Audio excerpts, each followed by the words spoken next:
Bonjour à tous, merci beaucoup d'être venus si nombreux aujourd'hui. Après plusieurs rumeurs, je vous confirme que la troisième vidéo du youtubeur Matt Esther est disponible. Merci beaucoup. Yes! Merci.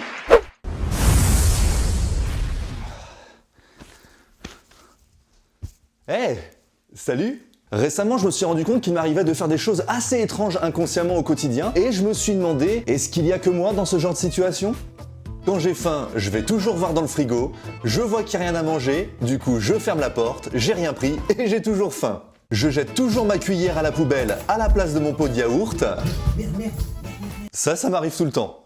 Je sais pas pourquoi. Quand je vais faire mes courses et que je croise quelqu'un que je connais et que j'ai pas envie de discuter 3 heures, bah j'esquive. Autre exemple, je ne peux absolument pas jeter un pot de cornichons quand il reste un ou des cornichons dedans. C'est comme ça, je peux pas, c'est tout.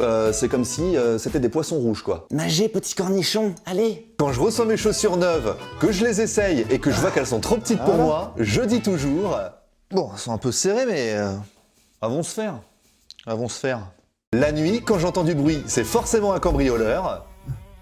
Y a quelqu'un en bas? J'ai entendu du bruit. Oh, c'est une mouche, putain. Dans la catégorie produits ménagers, tous les flacons en spray, pour moi, c'est du pchit-pchit. Quand je regarde la télévision et que ma télécommande ne marche pas, je mets toujours un tout petit coup dessus. Round 1. Lady, go! Là voilà. Dans la catégorie téléphonie, moi, dès que j'ai un téléphone dans la main, je suis un autre homme, quoi. Par exemple, quand on m'appelle, je ne peux pas rester en place, hein. Je dois battre des records de marathon. Ouais, salut, ça va?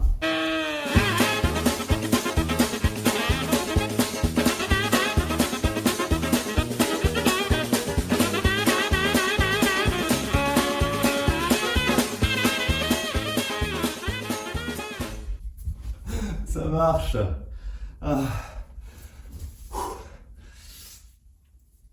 J'allais prendre une douche, moi. Quand je suis en retard, j'envoie toujours le même message. J'arrive, je suis sur la route, alors qu'en réalité... Bon, moi, je vais peut-être y aller, moi. Autre exemple, quand je reste très longtemps au téléphone avec quelqu'un, il m'arrive très souvent ce genre de situation. Ça marche, mon pote. Ça fait 2 heures qu'on est en communication, là. C'est énorme, record battu. Allez, passe une bonne soirée. Bisous, mon pote. Ciao, à plus tard, ciao. Ça fait 2 heures que je suis resté en communication avec Pierre à Lilian. Laisse tomber. Ah bon? Et vous avez dit quoi? Bon, quasiment rien. Pas grand-chose. Pas grand-chose. Ah bon? Quand j'ai mon téléphone dans ma poche, que j'ai la sensation qu'il a vibré, alors qu'en fait non. Quand je dépose dans un tiroir délicatement mes écouteurs parfaitement démêlés, je les récupère absolument toujours, entièrement emmêlés. Hein, un vrai plaisir, vraiment. À croire que mes écouteurs sont vivants, il n'y a pas d'autre explication. Hein. Dans une conversation, quand je réponds MDR avec plein de M, de D et de R, en réalité c'est plus comme ça. C'est marrant. Et le meilleur pour la fin, dans la catégorie gaming, quand je joue à la PS4 et que ma manette sans fil n'a plus de batterie, Non. je termine toujours ma partie collée à l'écran avec un tout petit fil de 30 cm. Et sinon, ça n'arrive qu'à moi ce genre de situation? Dis-le moi dans les commentaires et abonne-toi!